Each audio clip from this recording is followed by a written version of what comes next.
the Global Democracy and Justice Lecture Series with Oded Gilad and Dina Freeman. Episode 23, From Global Oligarchy to Global Democracy. When we try to imagine the possible future of democracy, one thing that can make us somewhat hopeful is to think of how, during the history of democracy, and despite many weaknesses and setbacks, we can also observe a slow process of evolution, in which democratic systems slowly became more just and more inclusive. One famous historical landmark in this regard is the medieval Magna Carta, the Great Charter, where the King of England was forced by the English barons to share power and authority with them. Initially, it was with a council of only 25 of them, and surely it didn't include any of the peasants that did all the hard work. But later, over centuries, that council was broadened into a parliament that gradually gave representation to all the men of England and then also to the women, manifesting the democratic principle that those who are governed should have power over those who govern them. Now, to be fair, most of that evolution of democracy within England, as in several other European countries, happened while they were busy at the same time conquering the rest of the world.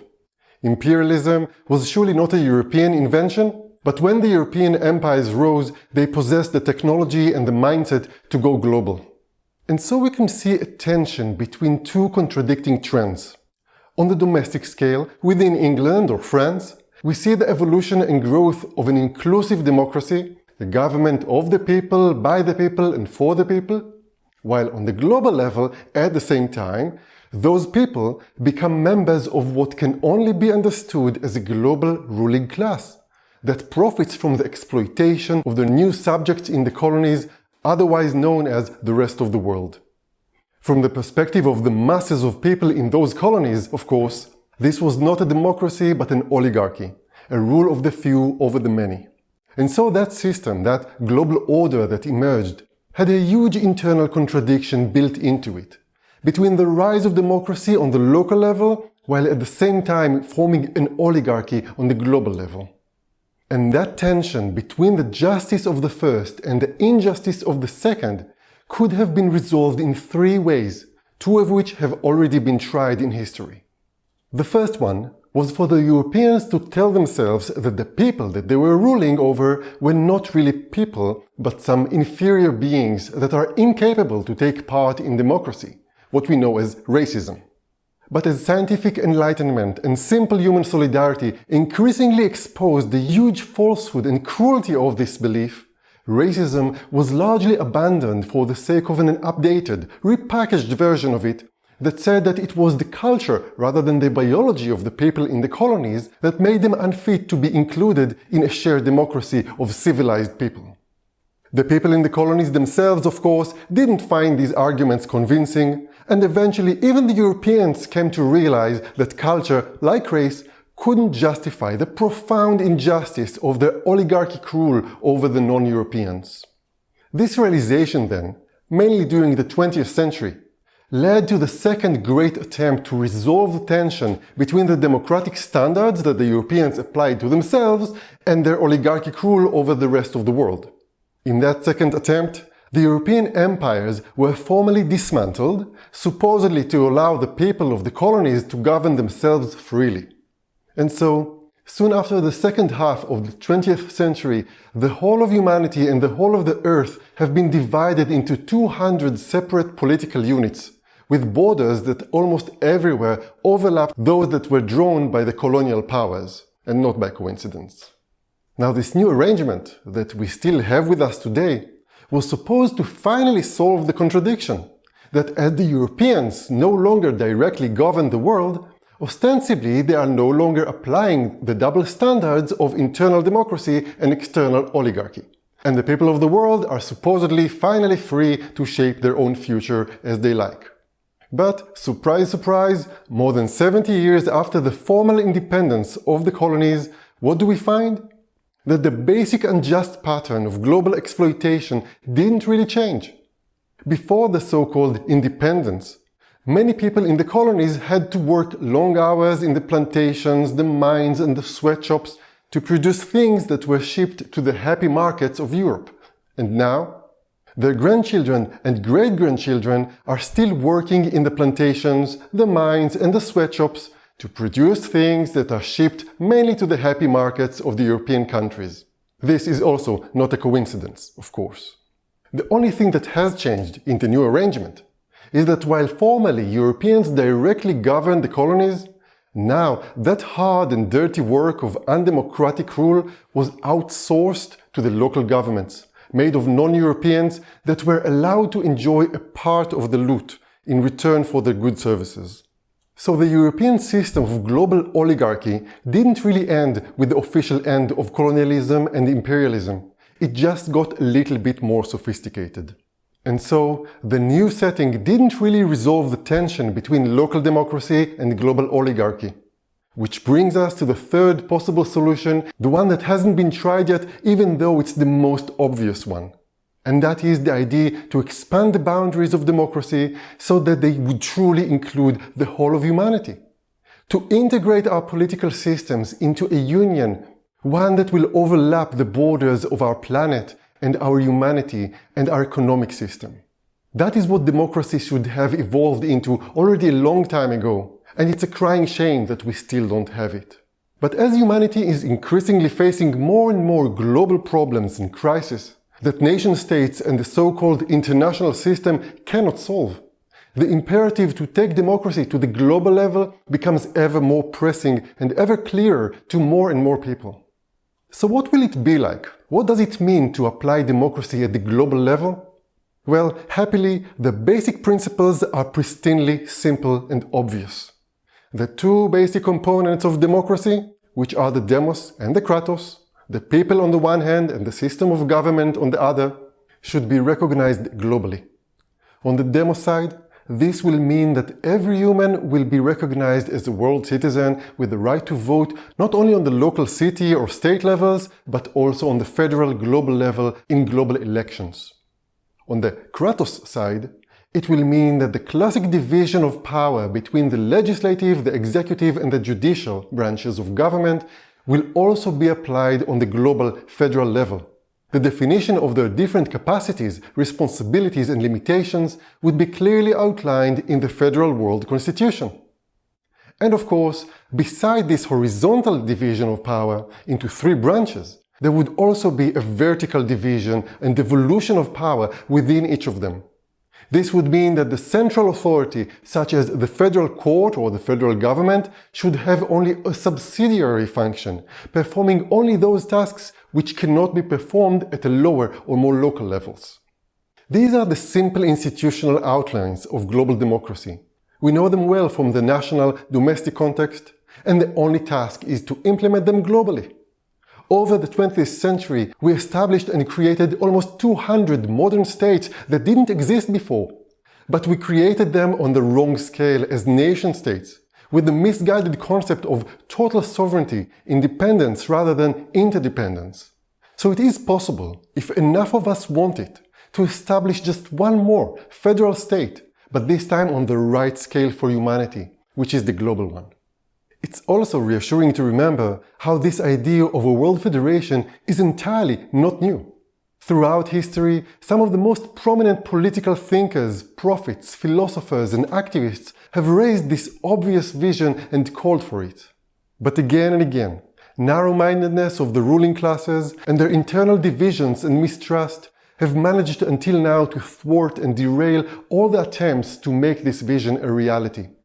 And instead, we ended up with institutions that only have the remote semblance of those that we should have in a global democracy. Early in the 20th century, peace activists pushed for the creation of a global court, where countries could come to settle their disputes instead of using violence and war. And ostensibly, they did it. What we know today as the International Court of Justice, the ICJ, had been created in 1907 as an arbitration court, and to this day it is still active and sitting in the Peace Palace in The Hague.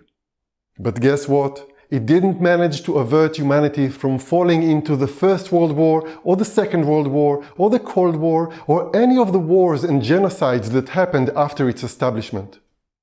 Why did it fail so colossally? because it lacked two things.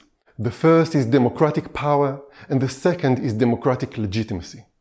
What does this mean? So first, as an international institution rather than a supranational institution, this so-called court doesn't have any independent power, not only to enforce its verdicts, but even to summon the parties to discussion. Indeed, if a judicial branch is not backed up by a parallel executive branch, like a federal police force that could enforce its verdicts, it cannot penetrate the sovereignty of national governments, and it remains up to them if they give a damn about what it mumbles about. The second and equally important reason for why the ICJ is a failure has to do with democratic legitimacy. You see, in any real court, the most basic instrument in the hand of the judges is a collection of laws that are written mainly not by the court and not by the two sides of a dispute that can be very uneven in their power, but by the legislative branch, the parliament, that represents the entire population. That basic element is missing in the toolbox of the ICJ because the people of the world have no parliament that they can vote to and be voted to.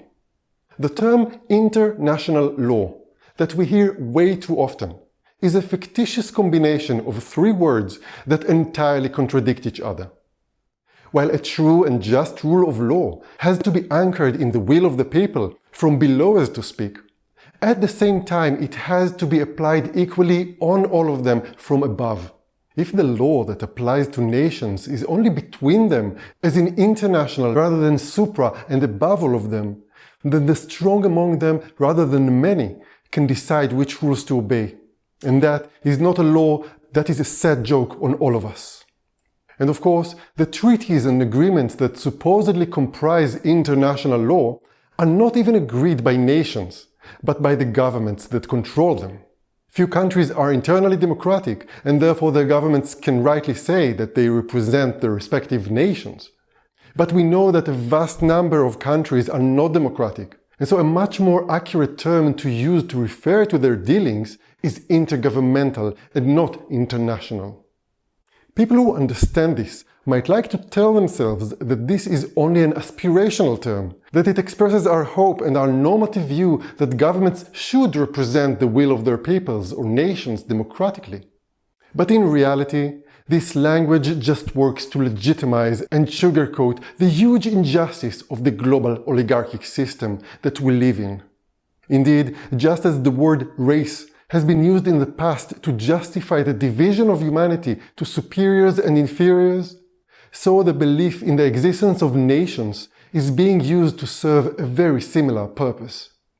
But even then, the moral contradiction between the values of local democracy and the reality of global oligarchy makes even the upper classes of the world uncomfortable. Seeing the failures of the so-called International Court of Justice to stop the horrendous First World War made many at the time realize that just an adjudicating branch is not enough, and that we need something like a parliament to represent the people of the world and legislate the laws in a more democratic way. And so soon after that war, in 1919, the winning government established the League of Nations, that despite its name, of course, was an intergovernmental rather than an international organization. But anyway, even the vague possibility that such a body could come to have authority over and above the national governments was enough to make the government of the USA to just not join and stay out. And how did that work? Not so amazingly. When in the 30s the Italian government dared to conquer Ethiopia, just like stronger European countries conquered other parts of the world, the governments of the League decided to sanction Italy, so Italy just left the League. As did Nazi Germany when it decided the time was right to establish its very own empire, which got us to the Second World War, whose horror were far greater. And so, this time, the voices calling for establishing a real and democratic world federation were far more numerous and clear. A large movement sprang up in many countries saying that this time we must get it right and get the whole package: a federal world parliament, and court, and government, and constitution of humanity, by humanity, and for humanity. But the 5 governments that won the war, of the United States of America, of the Soviet Union, the United Kingdom, France and China, had a very different idea in mind. In the new intergovernmental organization that they have created, which they called the United Nations, they set the General Assembly of member governments in the stead of a World Parliament, the ICJ again as the World Court, and the United Nations Security Council as something that has only the remote semblance of an executive world government.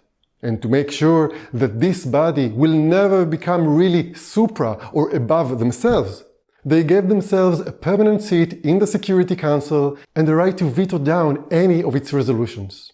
How did that work?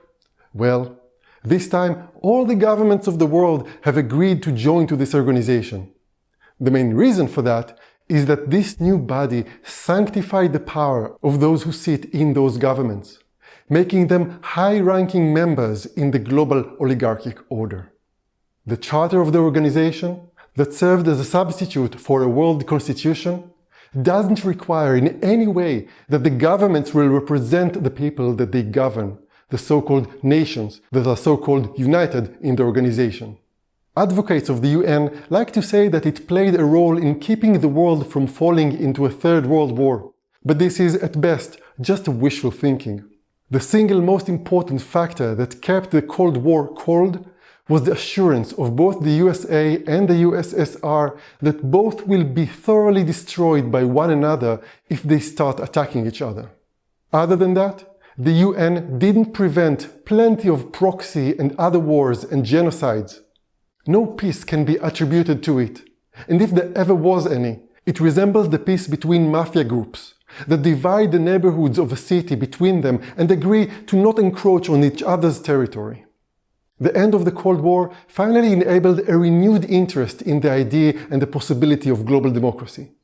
By the end of the 1990s, a new international court was established also in The Hague, called the International Criminal Court, or the ICC. That court aimed to penetrate the shield of sovereignty of governments and put criminal responsibility on individual leaders who partake in the most atrocious crimes against humanity, such as genocide. But again, having good and noble goals is not the same as having the right tools and means to achieve those goals. Like the other intergovernmental organizations, this court remains weak and ineffective because it lacks democratic power and democratic legitimacy. Just like the ICJ, without a world executive or government to back up its verdicts, and without a world legislative or parliament to write the laws that represent the will of humanity, the new court is too lame and frail to challenge the existing system of global oligarchy. It is high time that we, people who care for justice and for humanity, would rise and speak truth to power. We need to rethink and help others rethink the stories that we have all been told about our history and our present and about what is possible or impossible in the future. This is how we will get what we need, which is just enough people that would say enough is enough and not put up any longer with the substitutes of global democracy, but demand the full package: a world citizenship, a world constitution, and federal world parliament and court and government. The whole thing, a truly democratic and inclusive system that will do away with the injustice of global oligarchy. Nothing less. So come on board and speak up. Find the good-hearted and like-minded people around you and around the world and link up with them. Take initiative and help us organize to tell the whole world about what you have learned. Together we can make it. And the best time is now. Thank you.